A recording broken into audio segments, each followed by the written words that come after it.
Well, this is day one of EAACI 2019. We're here in Lisbon, in Portugal, a beautiful sunny morning. And I'm with Luis Delgado, who's the local organising committee chair. So, Luis, what does everybody have to look forward to at this year's Congress? Well, I think we have a lot of new information. As usual, during the annual Congress, there's a lot of new things that have been published and will be summarized here. And more than this, usually the papers that are still not, or the work is still not published, that will be in the next 1 or 2 years, are already presented here. So if you go around, the abstracts, the people that come to discuss their work, you can pinpoint and have the new ideas for the future. So the theme this year is about mapping. Can you explain why that's particularly significant being here in Lisbon, Portugal?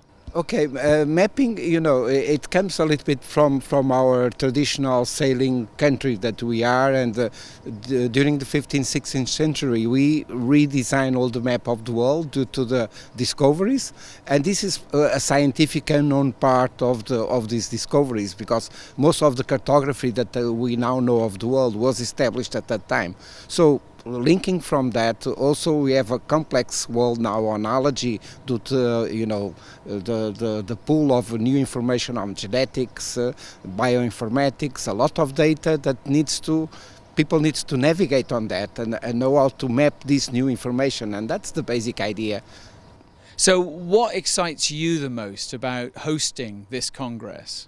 Well, actually, I've been working with EAACI for ages. I was 8 years on the executive committee for some years ago, and I'm going on working in the scientific part, mostly with task force groups, reviewing new ideas, and this is, well, it's more or less a natural evolution of that. In the end, try to pull out and motivate all the membership to suggest new ideas for a meeting, and then pull everything.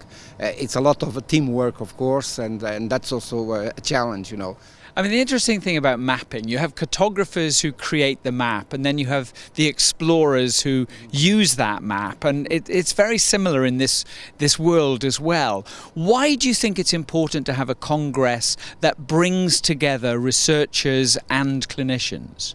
Well, I think it's relevant because sometimes, a lot of times, when we discover something, you don't realize exactly what will be the implications of what you discover, unless other people speak on your idea. And that's the same of cartography. The guys just recognize and design it, but then the people that will amplify the information are those that will be using it. And this is a similar approach. I tell you what, I have to say, when you see a map from the 15th and 14th century of the world before satellites, it's remarkably accurate. Yeah, that's true, and I think most people don't recognize that was a big contribution of Portuguese for the world at that time. Going back to the comment you made about people don't understand the consequence of discoveries that they make, in the opening keynote presentation from Francisco, he was talking about new developments, and he's at the leading edge of research, and even he was saying that he doesn't know what the next big thing is going to be. What do you believe the world is going to be like in the next 4 or 5 years? Because it's happening so fast. Yes, that's true. The pace of life is too fast now for us to grasp where we're going on. But in terms of research, it's really big opportunities, because he and Francisco presented it very well yesterday, because it was a hardware conference. A lot of biological and details, but he could explain that from a small investigation that in the beginning he was not believing, because he was just studying some microorganisms that were in a specific environment. He pinpoints some information that now has a huge future, and we are seeing more and more applications of this. So this is the way things are going. If you have the right way to publish and make your discoveries available to everybody, then it will be amplified. What I noticed for the audience is that thousands of people in the opening ceremony yesterday, and a lot of them are young people. They're the next generation of allergists. I mean, what do you believe that young people need to be focusing on more, not only to improve the science, but also perhaps to reach higher success in their careers? Well, I think this area, allergy and clinical immunology, has a lot to offer for the future, because it's really it's a relatively new area. It started in the 80s.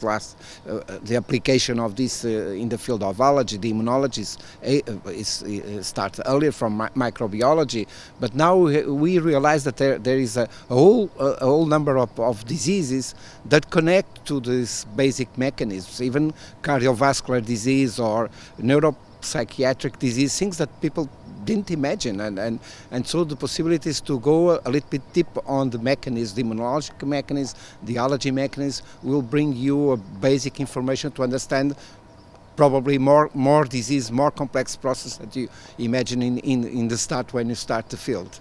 Right, so what sort of sessions can people expect? Well, we have a lot of interesting sessions. We have, of course, every day we have plenary sessions that open with, key people that will summarize information in a specific area, and then people can go during lunchtime, mostly for the I would say free communications abstracts that young people from all over the world bring here, and here it's a lot of things to going around, but you can navigate on the information on the app to discover what it's interesting to you, and there you have a lot of information, so you can spend all the breaking end of the morning to beginning of the afternoon looking for this new data. And then you have interactive symposia. You have also some pro and con that are interesting, because it's dealing with an area with different perspectives, and this is really interesting to see how people defend one idea and the other is against that.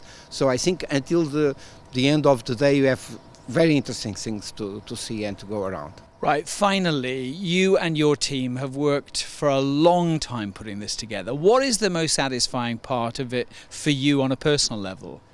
Well, I need still to make the balance. Sometimes it's like an adventure, it's like going for the discoveries. You don't know what you are into, but I think it's relevant mostly to see people that we create a space for them to interact, to get new information, to discuss things, and that's the way life should go on. Nowadays people are too focused on their own ideas, their own small world, and the world is connected.